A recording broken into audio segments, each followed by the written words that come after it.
샬롬 샬롬. 전 세계에 계신 브레드 TV 시청자 여러분, 저는 여러분들과 함께 바예히 토라 포션을 나눌 한세사람 교회 강대휘 목사입니다.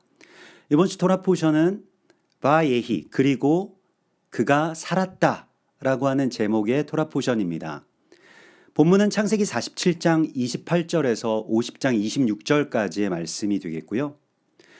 이 제목이 나온 구절은 창세기 47장 28절에 야곱이 애굽 땅에 17년을 거주하였으니, 여기서 거주라고 번역이 되었습니다마는 원래대로 직역을 하자면 그리고 그가 17년을 살았다. 그래서 그리고 그가 살았다라고 하는 이 살았다라고 하는 그러한 제목을 갖고 있는 토라의 말씀입니다. 이 바예히의 어원이 되는 히브리어 동사는 이제 살다라고 하는 하야이고요. 뭐 존재한다, 살다, 생명이 들어가다, 생존하다, 호흡하다, 부활하다, 뭐 이런 뜻을 갖고 있는 것이 이제 예희의 어원이 되는 하야의 뜻이 되겠습니다.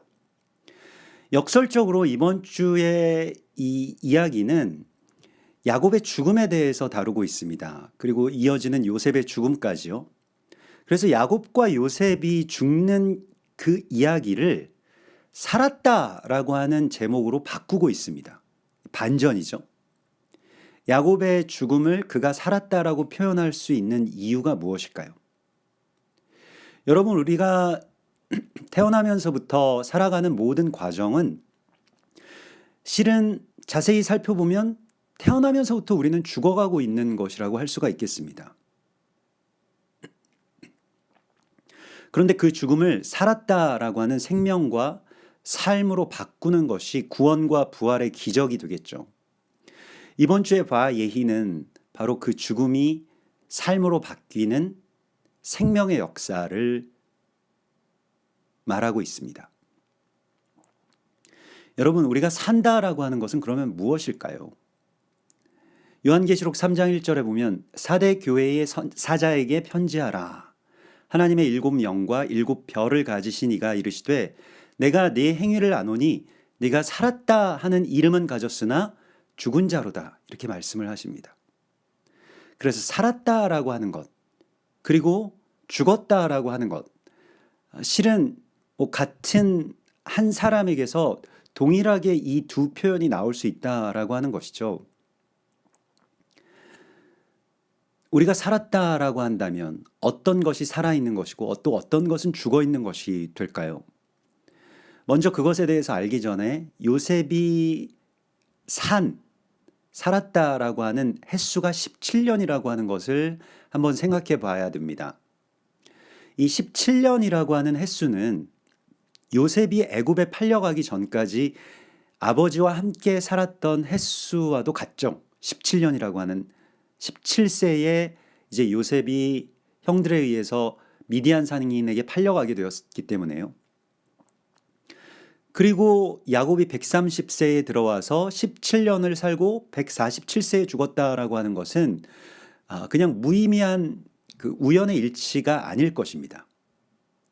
그래서 이 성경을 살펴보는 여러 가지 방법들 가운데 히브리인들은 이 게마트리아라고 하는 그 수비학을 많이 사용하는데요. 우리는 뭐 이 히브리적인 것들에 대하여서 너무 그렇게 깊이 들어가는 것은 좀 위험할 수도 있기 때문에 뭐 수의 의미를 깊이 연구하고 단어들과 연결짓는 건데 좀 조심해서 이걸 참고는 할 수 있겠습니다. 그런데 사실은 그 숫자라고 하는 것이 굉장히 많은 비밀들을 갖고 있고 더 나아가서는 뭐 스티븐 호킹이나 아인슈타인이 그 수학으로 숫자로 우주의 어떤 신비와 근원까지도 다 밝혀내지 않습니까?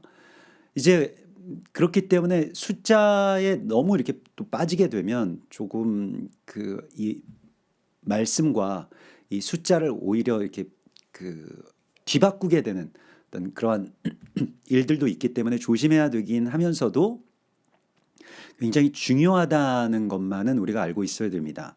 그래서 어디까지나 우리가 참고하는 정도로만 이 게마트리아, 이 수비학에 대해서는 좀 조심스럽게 그렇게 알아볼 필요는 있겠습니다만은 그래도 오늘 이 17이라고 하는 숫자가 어떤 의미를 갖는지를 아는 것이 이제 야곱이 살았다라고 하는 것과 연결되는 것이기 때문에 좀 중요하다고 할 수가 있겠습니다. 그래서 뭐 대표적으로 이제 17이라고 하는 숫자는 예수님께서 부활하신 날이 성서력으로 1월 17일이 됩니다. 그렇죠? 이게 아비벌 14일이 6월절인데요. 근데 사흘 만에 예수께서 부활하셨기 때문에 그게 이제 날짜로는 아비벌 17일, 정월 1월 17일이 된다는 것이죠. 또한 부활하신 예수님께서 베드로를 찾아가셔서 그 그물을 깊은 곳에 던져서 잡게 하신 물고기의 숫자가 153마리였습니다. 뭐 17마리가 아니라 왜 153마리를 언급하는지는 우리가 좀 살펴볼 필요가 있는데요. 그래서 뭐 153 볼펜도 있고 또 153 횟집도 있고 그렇죠. 그래서 153이라고 하는 숫자는 1부터 17까지의 숫자를 모두 더한 합입니다. 다시 말해서 17이라고 하는 숫자는 죽음과 생명, 부활과 번성을 나타내는 숫자라고 하는 것을 알 수가 있습니다. 그렇다면 야곱은 그 마지막 17년을 어떻게 죽었다라고 하는 것 대신 살았다라고 하는 이름을 가질 수 있었을까요? 하나님은 또한 우리에게 묻고 계십니다. 너는 지금 살아있느냐? 너는 지금 죽어 있는 것이 아니냐? 이것을 우리에게 묻고 계시죠. 시편 118편 17절에 내가 죽지 않고 살아서 여호와께서 하시는 일을 선포하리로다. 우리가 이 사망 대신 생명을 선포하면서 어떻게 하면 그러면 살았다라고 하는 이름을 가진 교회가 될 것인가? 사대교회의 이 죽은 이름이 아닌 살아있는 자의 이름을 받을 것인가? 라고 하는 것에 대한 지혜를 이번 주에 토라 포션을 통해서 우리가 받게 됩니다. 먼저 야곱이 살기 위해서 약속의 땅에 대한 언약을 붙들었던 것을 우리가 주목해야 됩니다. 요셉을 불러서 자신이 이제 떠날 날이 가까웠기 때문에 내가 죽으면 애굽 땅에 나를 묻지 말고 약속의 땅에 묻어달라는 맹세를 하게 합니다. 이건 단순히 매장지의 문제가 아니라 이 삶의 본향, 출발지와 또 종착지의 문제가 됩니다. 여기에 뼈를 묻고 여기서 마칠 것이 아니라 나는 하나님의 나라에, 하나님의 약속의 땅에 속한 자라고 하는 것을 선포하는 것이었습니다. 히브리서 11장 14절에 그들이 이같이 말하는 것은 자기들이 본향 찾는 자임을 나타냄이라. 그래서 우리가 그 애굽에서 이제 이방인 되었던 또 종살이했던 유대인들에게 있어서 그곳이 종착지가 아니고 우리에게는 다시 되찾아야 될 약속의 땅이 있다라고 하는 것을 선포하기 위해서 야곱이 자기 자신을 애굽이 아닌 약속의 땅인 이스라엘 땅에 묻어달라고 부탁을 하죠. 뭐 부탁이라기보다는 맹세를 받아냅니다. 그래서 우리도 이 마지막 때에 야곱처럼 약속의 땅에 대한 언약을 붙들어야 됩니다. 그게 죽어가는 것을 살아가는 것으로 바꾸는 길입니다. 이스라엘과 그 땅의 언약을 붙드는 것이요. 그것을 하나님께서 우리에게 야곱을 통해서 보여주시고 있습니다. 그리고 야곱은 마지막 17년을 축복의 사람으로 살았습니다. 그래서 야곱이 처음 애굽 땅에 들어왔을 때 창세기 47장 9절에 보면 이 바로왕이 야곱에게 나이를 묻죠. 내 나이가 얼마 못 되니 우리 조상의 나그네 길에 연조에 미치지 못하나 험악한 세월을 보내었나이다 하고 그 130년이라고 하는 그 자신의 나이에 대하여서 이렇게 말을 하고 야곱이 바로에게 축복하고 그 앞에서 나오니라. 그래서 야곱은 축복의 사람으로 다시 새로운 인생을 애굽 땅에 들어와서 시작하게 됩니다. 그래서 야곱의 이 마지막 17년은 축복한 일밖에 없어요. 우리의 마지막도 그랬으면 좋겠습니다. 입만 열면 축복이 나왔으면 좋겠습니다. 한탄이나 원망이나 걱정이나 뭐 점점 나이가 들어가면서 노파심이라고 하죠. 뭐 이렇게 하면 어떡하지? 저렇게 하면 어떡하지? 뭐 이런 어떤 걱정이나 이런 것들 말고요. 야곱이 마지막에 했던 것은 축복으로 자신의 17년을 살아있는 것으로 가득 채웠습니다. 우리가 축복할 때 살게 된다는 것입니다. 히브리서 7장 7절에 보면 논란의 여지 없이 낮은 자가 높은 자에게서 축복을 받느니라 이렇게 말씀을 하시죠. 야곱의 처지가 나그네 길 130년이었지만은 바로에게 축복할 수 있다면 그는 세상에서 가장 존귀한 자라고 하는 그런 자각을 하고 있다는 것을 의미합니다. 내가 바로 왕을 축복한다 라고 하는 것이요. 누구에게 축복을 받는 것도 물론 우리에게 필요하지만 이제는 축복하는 자로 남은 삶을 채우라고 말씀을 하시고 있습니다. 그래서 야곱의 축복이 시작되는데요. 뭐 노래도 있지만 야곱의 축복의 제일 먼저는 에브라임과 므낫세를 축복하는 것으로 시작합니다.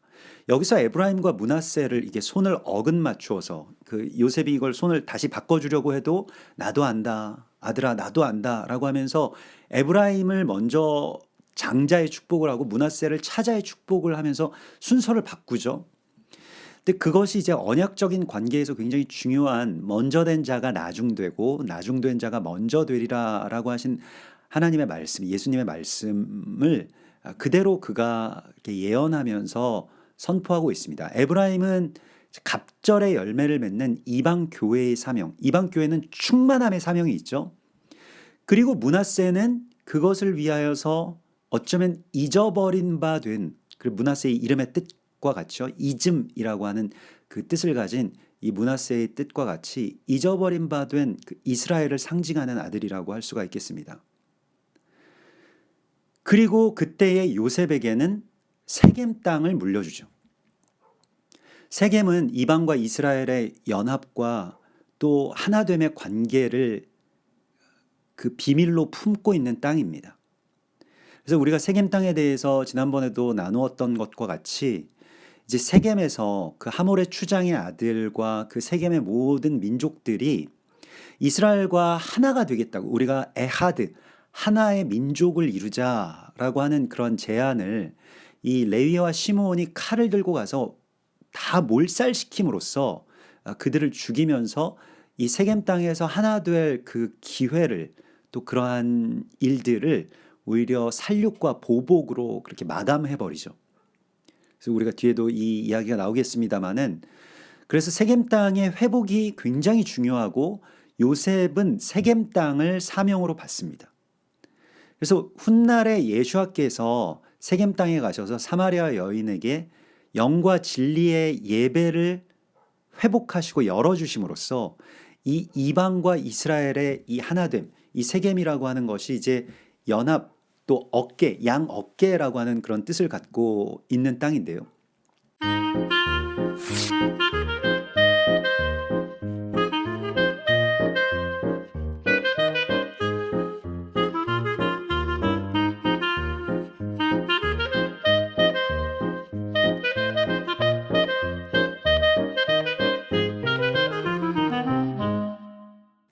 스바냐서 3장 9절에 보면 그때 내가 여러 백성의 입술을 깨끗하게 하여 그들이 다 여호와의 이름을 부르며 한 가지로 나를 섬기게 하리니 여기서 한 가지라고 번역된 말이 바로 에하드 세켐입니다.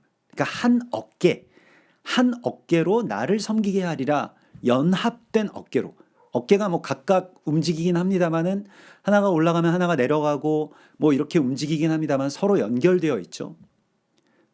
우리가 그리스도 예수 안에서 한 세 사람을 이룬다라고 하는 것이 바로 에하드 세켐, 하나의 세겜으로 연결되는 것, 그것을 의미한다고 할 수가 있겠습니다.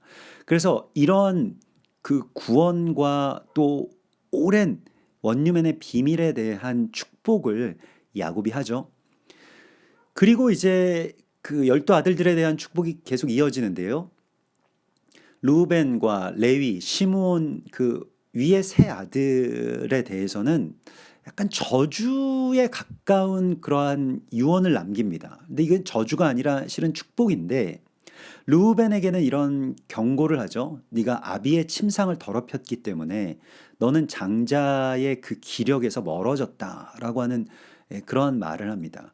이게 무엇이냐면 아비의 침상을 더럽힌 것이 뭐 르우벤이 그 아버지의 첩과 뭐 통간한 뭐 그런 사건, 실제적인 사건도 있습니다만은 장자인 이스라엘과 유다가 이 침소와 같은 아버지의 침소와 같은 그 성소를 더럽혀서 바알과 아세라의 행음의 장소로 전락시키죠.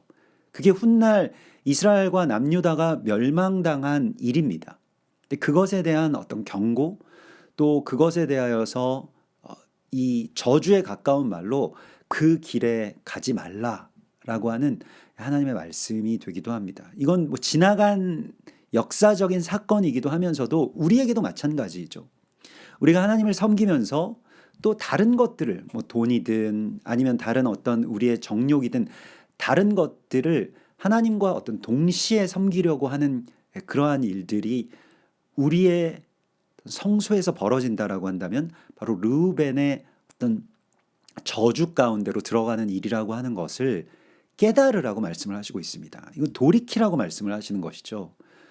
그래서 이 회개의 기회를 주시는 하나님의 이 말씀에 대하여서 왜 나한테는 뭐 이렇게 안 좋은 말씀만 하실까? 여러분 그것이 나를 살리는 말씀이기 때문에 그렇습니다. 생명의 말씀이고 그게 축복이죠. 둘째인 레위와 시몬에게 대하여서도 세겜에서 이루어질 뻔했던 그 에하드를 칼로써 파괴했던 이 두 아들에 대해서 내 호나 그들의 모의에 상관하지 말지어다. 창세기 49장 6절이죠. 내 영광아 그들의 집회에 참여하지 말지어다. 그들이 그들의 분노대로 사람을 죽이고 그들의 혈기대로 소의 발목 힘줄을 끊었음이로다. 그래서 그 노여움이 혹독하니 저주를 받을 것이요 분기가 맹렬하니 저주를 받을 것이라. 그러면 어떻습니까? 그냥 이들은 그 저주 가운데 빠져서 저주가 확정됐다는 것이 아닙니다. 여기에 대해서 우리가 원수에 대한 노를 그치고 원수에 대한 분기의 그 맹렬함을 다시 돌이켜서 에하드를 이루기 위하여서 나 자신을 내어주는 일, 그것을 행하라고 말씀을 하시고 있는 것이죠. 그래서 이 저주처럼 들리는 축복 가운데서 여기에서 돌이키고 빠져나와야 너희가 죽지 않고 살 수 있다는 것을 가장 강렬하고 절실한 언어로 선포하고 있는 것이 이 세 아들에게 준 야곱의 축복입니다. 그래서 회개하라, 돌이키라고 하는 하나님의 말씀이 때때로 우리에게 거북스럽고 아플 수도 있지만 이것을 어떤 저주의 말씀으로 듣지 말고 축복으로 받아야 삽니다. 그게 사는 것이라고 말씀을 하시고 있습니다. 그리고 이 12아들들에 대한 그 모든 축복을 우리가 오늘 다 살펴볼 수는 없겠습니다만은 대표적으로 이제 유다와 베냐민만 좀 한번 같이 나누고 또 나머지의 그 아들들에 대한 그러한 축복은 여러분들이 각자 이렇게 더 깊이 묵상해 보시면 좋을 것 같습니다. 그래서 49장 8절에 보면 유다야 너는 내 형제의 찬송이 될지라. 그래서 유다는 찬송이 되는 복을 받습니다. 그 유다가 찬송이 된다라고 하는 것은 찬송을 하는 것이 아니라 찬송이 되라라고 말씀을 하시고 있습니다. 이게 이제 우리가 그 찬송 그 자체가 된다라고 하는 것이요. 그 예배자로서 살아가는 것에 있어서 가장 중요한 또한 말씀이라고도 할 수가 있겠는데 찬송을 부르는 자에서 더 나아가서 찬송이 되는 자, 그 자체가 찬송이 되는 것이 정말로 중요합니다. 그래서 먼저는 이제 마태복음 23장 39절에 이 바루카바 베셴 아도나이 찬송하리로다 주의 이름으로 오시는 이여라고 유다가 찬송할 때까지 너희는 나를 보지 못하리라 이렇게 말씀을 하시죠. 반대로 유다가 예수와의 이름을 찬송하게 되면 베셴 그 이름을 찬송하게 되면 유다는 이제 예수와를 보게 될 것이다 라고 하는 그러한 언약을 주님께서 주셨죠. 그리고 야곱의 축복이 계속 유다에 대한 축복이 이어지는데 그 축복이 무엇입니까? 내 손이 내 원수의 목을 잡을 것이다 라고 하는 것이죠. 원수의 목을 잡는다라고 하는 것은 원수의 멱살을 잡는다라고 하는 그런 의미도 되겠지만 역설적으로 반대로 요셉이 우리가 지난주에 토라 포지션의 말씀을 보면 그 형들의 전에 원수되었던 형들의 목을 안고 울며 용서하고 하나 되는 화해를 이루는 것이 바로 대적의 이 숨통을 끊는 일이라고 하는 것을 오늘 이 유다에게 주신 축복을 통해서 우리가 보게 됩니다. 여러분, 원수 맺음의 주술로 우리를 결박했던 대적 마귀의 이 목을 잡는 일은 우리가 전에 원수되었던 자의 목을 붙잡고 용서하는 것이 됩니다. 그래서 이것이 이제 유다에게 주신 축복이고요. 또 여기에서 유다가 예수와를 찬송하고 또 전에 원수되었던 이방 교회를 안고 함께 하나 되어서 주님 앞에 찬송하며 나아가는 것, 이것이 이제 유다에게 주신 하나님의 축복인 것을 우리가 보게 됩니다. 그리고 마지막으로 베냐민에 대한 축복이 이어지는데요. 창세기 49장 27절에 베냐민은 물어뜯는 일이라 아침에는 빼앗은 것을 먹고 저녁에는 움킨 것을 나누리로다. 그래서 대적에게 빼앗겼던 것을 다시 되찾는 이 베냐민의 축복을 받게 됩니다. 그 베냐민은 라헬이 낳다가 죽은 아들이죠. 마치 이스라엘이 이제 멸망하는 것과 동시에 이 교회가 새롭게 출현했던 것과 같이요. 그래서 베냐민은 그런 교회와 또한 그 이스라엘의 멸망과 연결되어 있는 그 교회의 출현과 깊은 관계가 있습니다.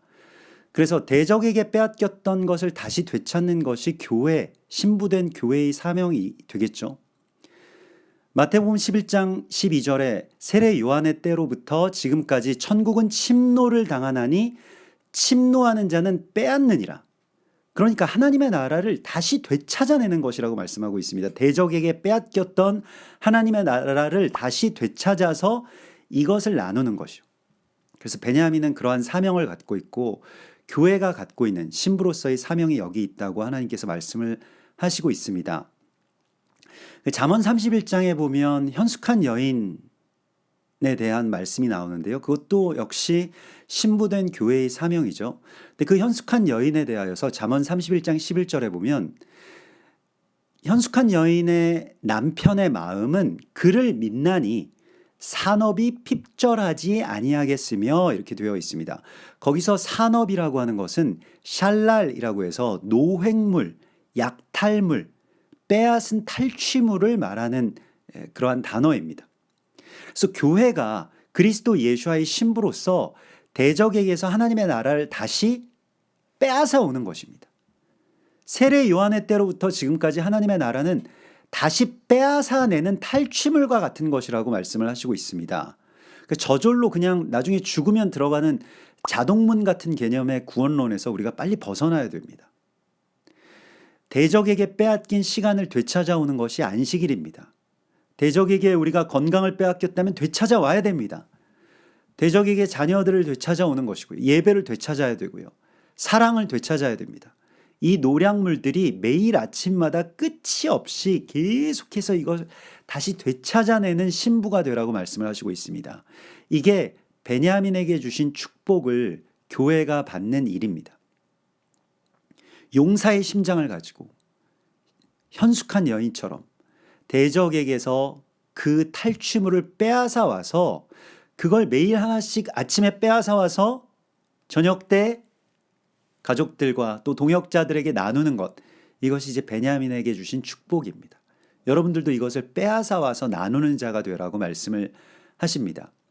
그리고 마지막으로 창세기 49장 33절에 야곱이 아들들에게 명하기를 마치고 그 발을 침상에 모으고 숨을 거두니 그의 백성에게로 돌아갔더라. 야곱이 죽는 장면이 얼마나 멋있는지 모르겠습니다. 야곱은 축복을 다 하고요. 스스로 그 발을 침상에 모읍니다. 죽음에게 끌려가지 않죠.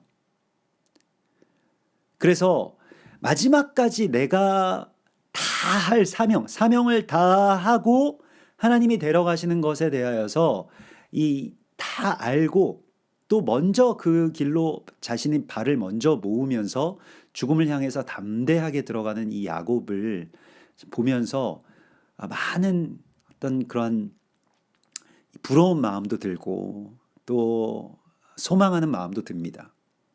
누가복음 2장에 보면 이 예루살렘에 시몬이라고 하는 사람이 있죠. 그가 그리스도를 보기 전에는 죽지 아니하리라 하는 성령의 지시를 받고 예수께서 성전에 들어오시면 축복하기 위해서 살아남습니다.